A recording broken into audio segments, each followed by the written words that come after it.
Assalamualaikum warahmatullahi wabarakatuh. Waalaikumsalam warahmatullahi wabarakatuh. Selamat siang teman-teman semuanya. Siang. Baiklah, di sini kami dari kelompok 5 akan mempresentasikan tentang sistem respirasi pada hewan. Di sini saya Muhammad Iqbal sebagai pemateri 1 dan rekan saya Karamelia sebagai pemateri 2 dan Jelita sebagai pemateri 3. Baiklah, langsung saja. Yang pertama itu ada sistem respirasi pada hewan. Presentasi ini akan mengupas tuntas berbagai sistem respirasi yang ditemukan pada kingdom hewan, mulai dari organisme sederhana hingga kompleks. Kita akan menjelajahi bagaimana setiap kelompok hewan beradaptasi untuk memenuhi kebutuhan.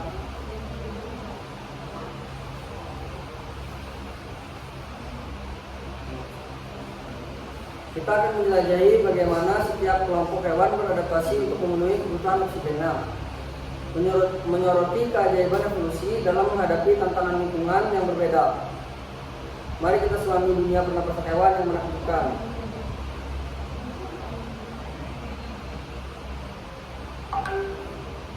Baiklah, selanjutnya itu ada respirasi pada invertebrata, contoh dan adaptasinya sebagai berikut. Yang pertama itu ada difusi langsung, yang kedua ada sistem trakea, dan yang ketiga ada insang primitif. Nah, difusi langsung ini pada spons dan ubur-ubur, pertukaran gas terjadi langsung melalui pertukaran tubuh yang tipis ke dalam sel.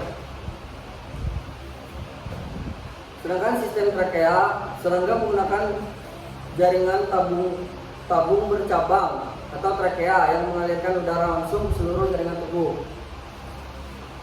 Selanjutnya yang terakhir ada insang primitif, itu beberapa moluska dan crustacea kecil memiliki insang sederhana untuk mengambil oksigen dari air. Invertebrata menampilkan keragaman sistem respirasi yang luar biasa, sering kali tanpa organ khusus. Adaptasi ini mencerminkan lingkungan tempat mereka hidup dan ukuran tubuh mereka. Dari difusi pasif pada organisme akuatik sederhana hingga sistem trakea efisien pada serangga, setiap strategi respirasi adalah bukti adaptasi evolusi yang cerdik. Baiklah, materi selanjutnya akan dijelaskan dan disampaikan oleh rekan saya Karamelia. Pada Karamelia, silakan.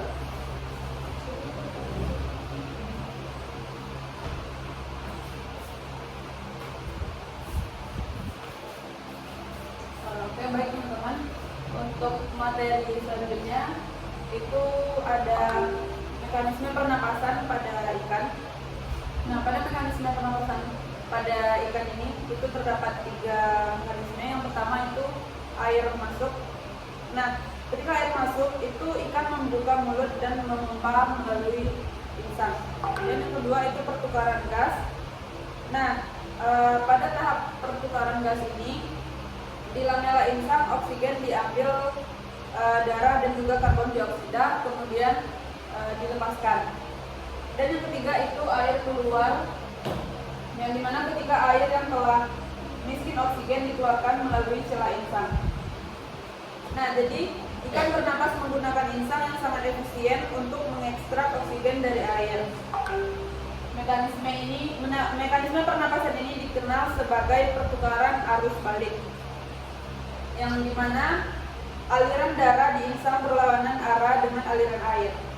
Nah, desain ini memaksimalkan efisiensi pengambilan oksigen dan memungkinkan ikan untuk bertahan hidup di lingkungan akuatik dengan kadar oksigen yang bervariasi.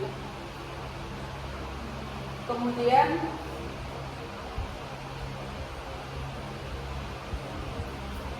kita masuk ke sistem respirasi amfibi dari air ke darat. Itu yang pertama ada metode respirasi, yaitu dengan amfibi menggunakan paru-paru, kulit, dan juga terkadang insang. Kemudian 60% respirasi kulit. Nah, pada respirasi kulit ini, kulit lembab berperan besar dalam pertukaran gas amfibi dewasa. Nah, kemudian yang terakhir 100% larva bernapas dengan insang. Berudu atau sepenuhnya itu bergantung pada insang untuk respirasi di air. Jadi amfibi menunjukkan transisi evolusi yang menarik dari kehidupan akuatik ke terestrial melalui sistem respirasi mereka yang adaptif. Kemudian sebagai larva atau biasa disebut berudu, itu mereka bernapas melalui insang seperti ikan, seperti materi yang sebelumnya tadi. Nah, kemudian saat beranjak dewasa, mereka mengembangkan paru-paru sederhana, namun kulit tetap menjadi organ respirasi yang vital, terutama untuk menyerap oksigen saat berada di darat atau di bawah air. Nah, kebutuhan kulit tetap lembab menjadi faktor pembatas habitat mereka. Teman-teman bisa melihat pada gambar itu ada gambar dari paru-paru amfibi.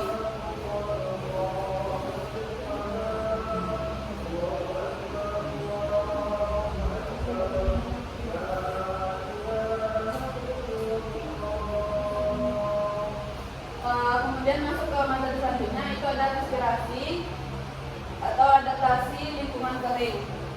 Nah, yang pertama itu ada paru-paru berkembang baik, yang dimana di sini reptil memiliki paru-paru yang lebih kompleks dan juga berlapis dibandingkan amfibi, dengan luas permukaan yang lebih besar untuk pertukaran gas. Nah, teman-teman, ini memungkinkan mereka untuk hidup di lingkungan kering tanpa harus bergantung pada kulit yang lembab. Kemudian ada tanpa insang atau kulit. Nah, tidak seperti amfibi, tentu tidak bernafas melalui insang atau kulit. Mereka sepenuhnya mengandalkan paru-paru untuk kebutuhan oksigen mereka. Sebuah adaptasi kunci untuk kehidupan terestrial. Namun di sini reptil itu sepenuhnya mengandalkan paru-paru untuk respirasi. Sebuah adaptasi krusial untuk bertahan hidup di lingkungan darat dan juga di lingkungan darat yang kering. Dan paru-paru mereka akan lebih bervolume atau memiliki permukaan yang lebih besar untuk pertukaran gas dibandingkan amfibi, meskipun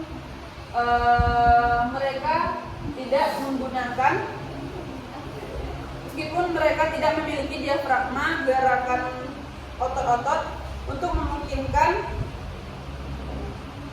ekspansi dan juga kontraksi organ dada untuk menghirup dan juga menghembuskan napas.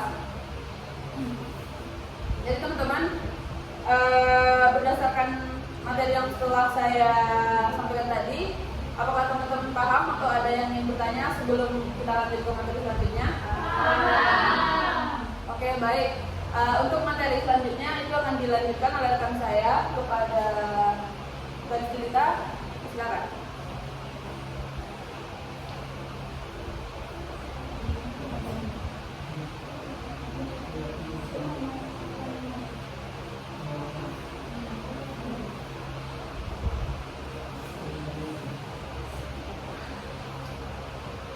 Selanjutnya, sistem pernapasan burung efisiensi tinggi untuk terbang. 2 kali inhalasi udara segar melewati paru-paru dalam 2 siklus pernapasan untuk permukaan gas. Kantung udara sistem 9. Kantung udara berfungsi sebagai reservoir, bukan tempat permukaan gas. Aliran udara searah, memastikan udara akan oksigen selalu mengalir melalui paru-paru, bahkan saat menghembuskan napas. Sistem respirasi burung adalah salah satu yang paling efisien di gendong hewan. Dirancang sempurna untuk memenuhi kebutuhan metabolisme tinggi saat terbang.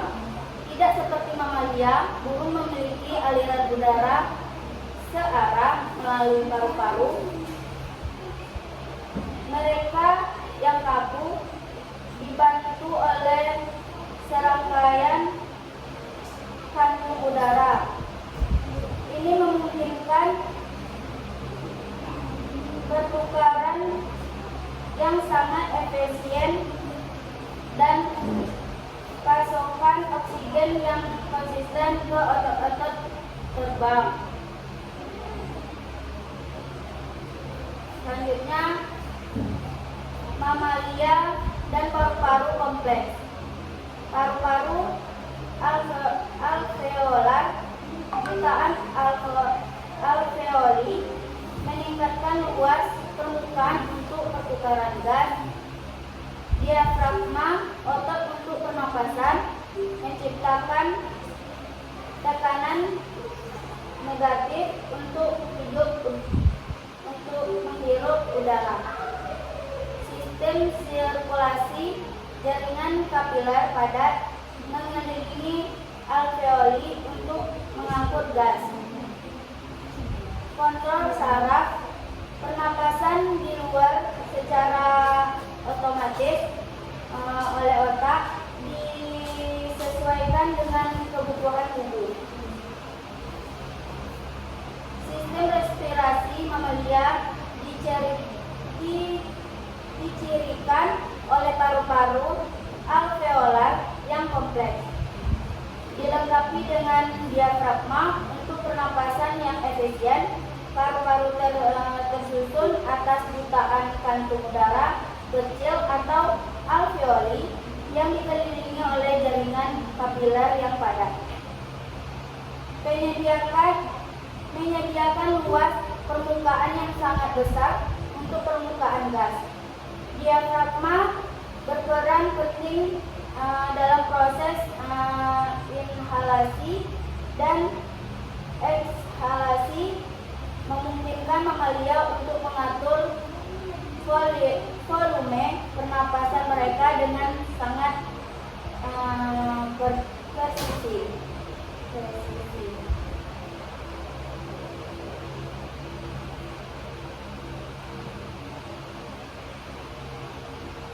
Perbandingan dan evolusi sistem respirasi hewan.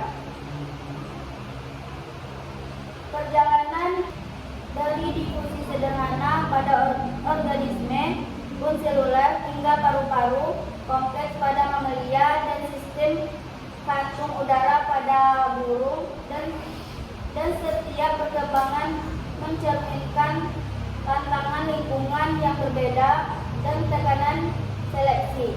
Tabel di bawah ini merangkum perbedaan utama antar kompleks hewan.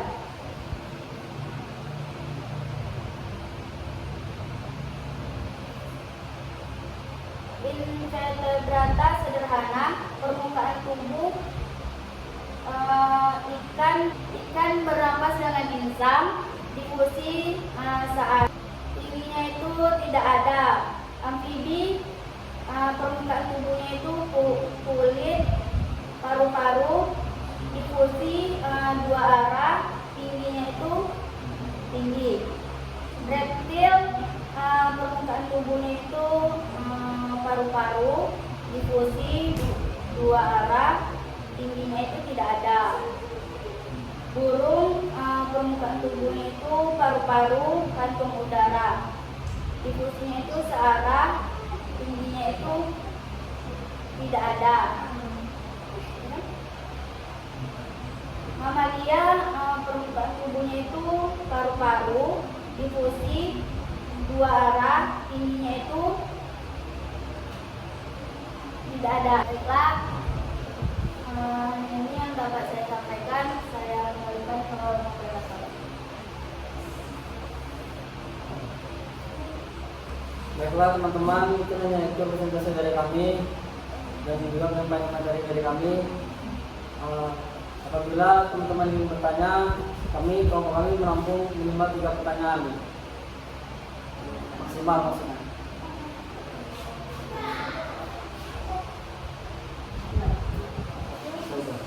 Baiklah, kepada saudari Berda dipersilakan. Saya Wenda yang bertanya kepada kelompok, jelaskan bagaimana pengaruh lingkungan terhadap sistem respirasi pada hewan air dan pada hewan darat. Jelaskan dengan santai ya. Terima kasih.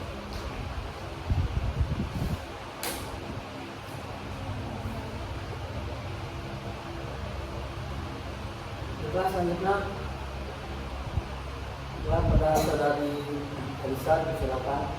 Baiklah, saya Elisa ingin bertanya kepada kelompok, bagaimana sistem pernapasan burung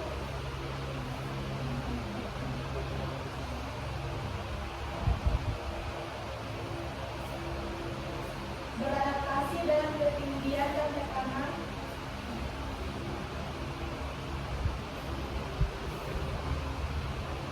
Oke, dan tekanan udara yang berbeda.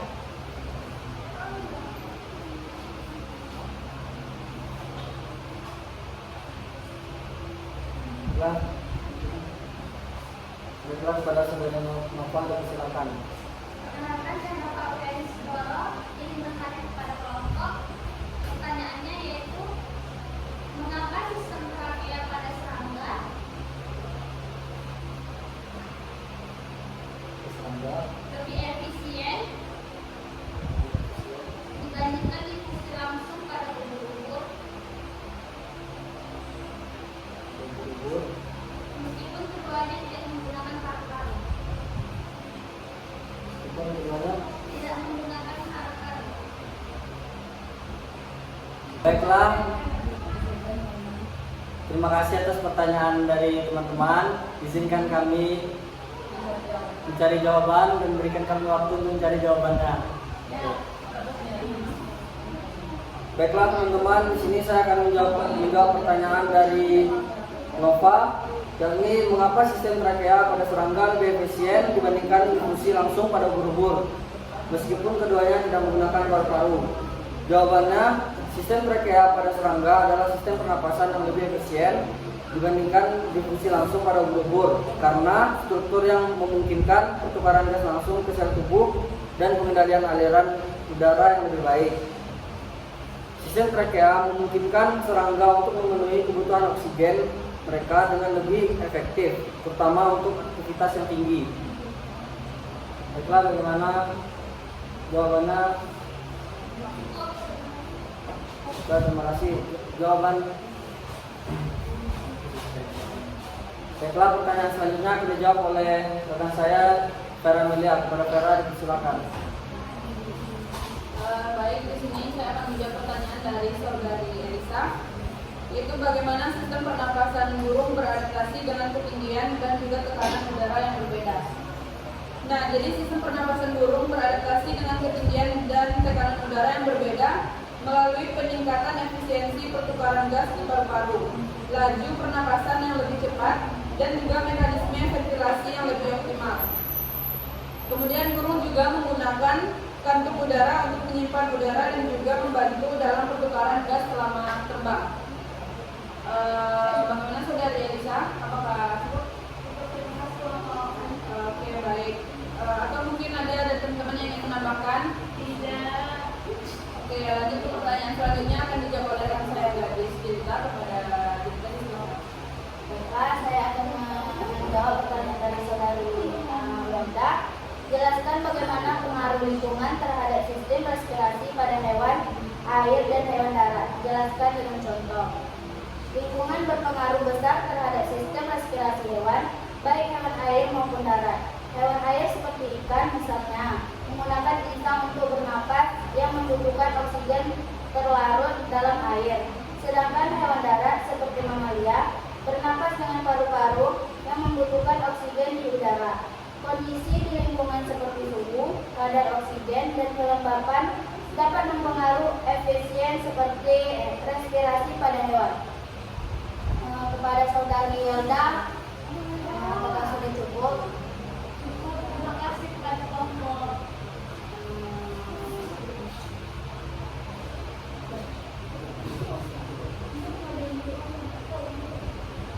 Baiklah, saya kembalikan ke moderator. Baik, jadi teman-teman, kesimpulan dari materi kita pada siang hari ini adalah sistem respirasi pada hewan berfungsi untuk memenuhi kebutuhan oksigen dan membuang karbon dioksida sebagai hasil metabolisme sel. Bentuk dan juga mekanisme respirasi berbeda-beda, disesuaikan dengan struktur tubuh dan juga lingkungan hidup masing-masing hewan. Jadi jenis sistem respirasi meliputi difusi langsung atau hewan sederhana, kemudian trakea atau serangga, kemudian insang itu ikan dan larva amfibi, kemudian kulit itu cacing dan juga amfibi, dan paru-paru yaitu reptil, burung dan juga mamalia. Nah, burung dan mamalia memiliki sistem pernapasan paling efisien, mendukung aktivitas tinggi dan juga metabolisme yang cepat. Dan pemahaman tentang sistem ini penting untuk bidang biologi, kesehatan hewan, dan hingga konservasi lingkungan. Baik teman-teman, mungkin sekian presentasi kami pada siang hari ini. Sampai dulu ada kan? Assalamualaikum warahmatullahi wabarakatuh. Baiklah, mungkin hanya itu presentasi dari kami. Dibilang kurangnya mohon maaf. Wabillahi taufiq wal hidayah. Wassalamualaikum warahmatullahi wabarakatuh. Waalaikumsalam